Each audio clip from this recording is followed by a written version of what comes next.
রাসূলুল্লাহ সাল্লাল্লাহু আলাইহি ওয়াসাল্লাম বলেন, যে ব্যক্তি আমার 40টি হাদিস আমার উম্মতের কাছে পৌঁছাবে তার জন্য আমি কিয়ামতের দিন বিশেষভাবে সুপারিশ করব।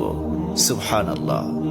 নাম্বার 2, মানুষের মধ্যে যারা মৃত্যুকে বেশি করে স্মরণ করে এবং তার জন্য প্রস্তুতি নেয় তারাই সবচেয়ে বুদ্ধিমান। নাম্বার 3, প্রত্যেক জিনিসের জাকাত আছে, আর দেহের জাকাত হচ্ছে রোজা।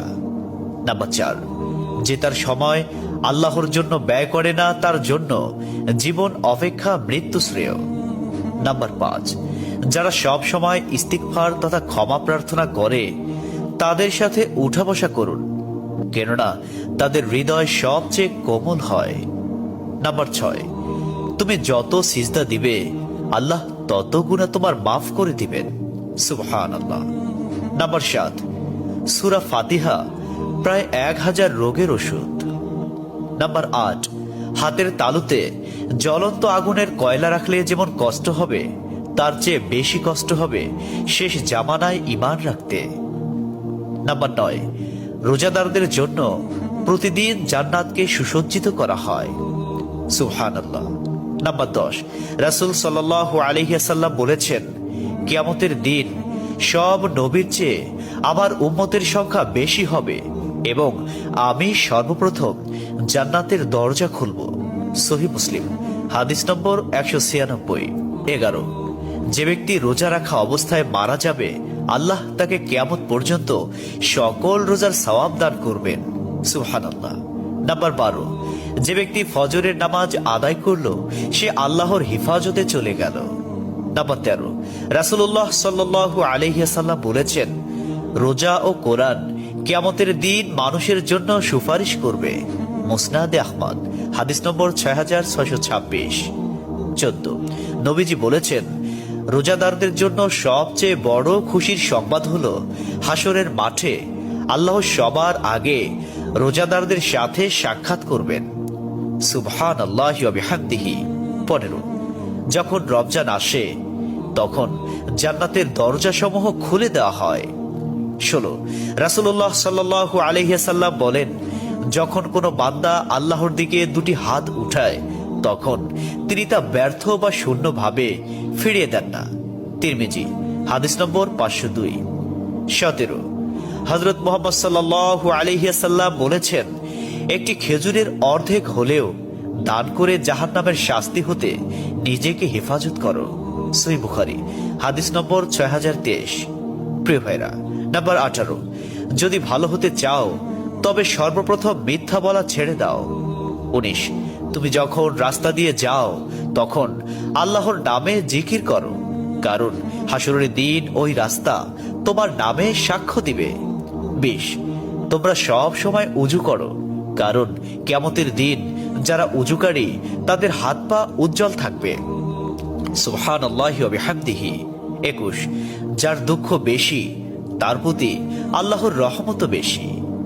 22, যখনই নামাজে দাঁড়াবেন জীবনের শেষ নামাজ মনে করবেন। 23, যে মহিলা গর্ভাবস্থায় 1 খতম কোরআন পাঠ করবে তার গর্ভের ওই সন্তান একজন নেককার বান্দা হিসেবে দুনিয়াতে আগমন করবে। সুবহানাল্লাহ। 24, চুপ থাকার কারণে মানুষের যেই মর্যাদা হাসিল হয় তা 60 বছর নফল ইবাদত হতে উত্তম। সুবহানাল্লাহ। 25, রাসূলুল্লাহ সাল্লাল্লাহু আলাইহি ওয়াসাল্লাম বলেছেন, জান্নাতের সবচেয়ে নিকটবর্তী আমল হলো সময় মতো সালাত আদায় করা। সহিহ মুসলিম, হাদিস নম্বর 260। 26, যে ধোঁকা দেয় সে আমার উম্মতের অন্তর্ভুক্ত নয়।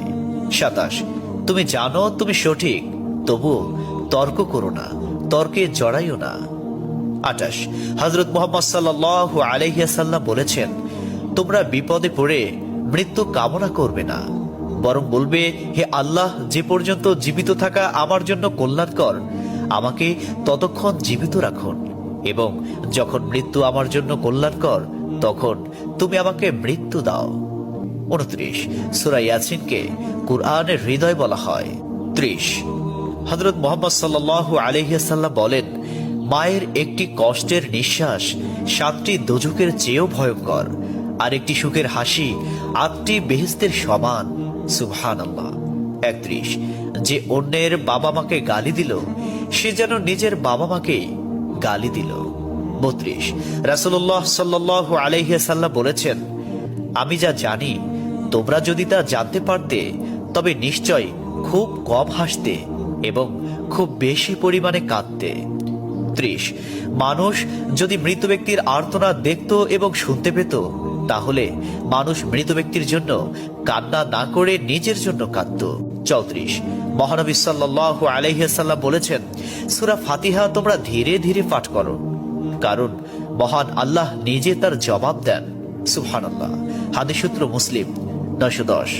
35 রাসূলুল্লাহ সাল্লাল্লাহু আলাইহি ওয়াসাল্লাম বলেছেন, কিয়ামতের দিন যে জিনিসটি মুমিনদের পাল্লায় ভারী হবে সেটি হচ্ছে সুন্দর চরিত্র, আখলাক।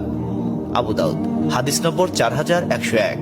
36 কবরের ভিতরের প্রথম চাপ পৃথিবীর সকল কষ্টকে হার মানিয়ে দেবে। 37 হযরত মুহাম্মদ সাল্লাল্লাহু আলাইহি ওয়াসাল্লাম বলেন, যে ব্যক্তির অন্তরে এক সরিষা দানা পরিমাণ অহংকার থাকবে সে জান্নাতে প্রবেশ করতে পারবে না। সহিহ মুসলিম হাদিস নম্বর 91। 38 কিয়ামতের দিন ওই ব্যক্তির জন্য সুপারিশ করা হবে যে প্রচুর শীত উপেক্ষা করেও ফজরের নামাজ আদায় করল। 39 নিশ্চয় মহান আল্লাহ নম্র, তিনি নম্রতাকে পছন্দ করেন। তিনি নম্র স্বভাবের লোকদেরকে যা দান করেন তা কঠিন স্বভাবের লোকদের দান করেন না। আবু দাউদ হাদিস নম্বর 4807। 40 কবর মানুষকে দিনে 70 বার স্মরণ করে এবং ডাকে। আল্লাহ সুবহানাহু ওয়া তাআলা আমাদের সঠিক জ্ঞান এবং বুঝার তৌফিক দান করুন এবং আমাদের এই সমস্ত হাদিস সমূহের উপর আমল করার তৌফিক দান করুন। আমিন।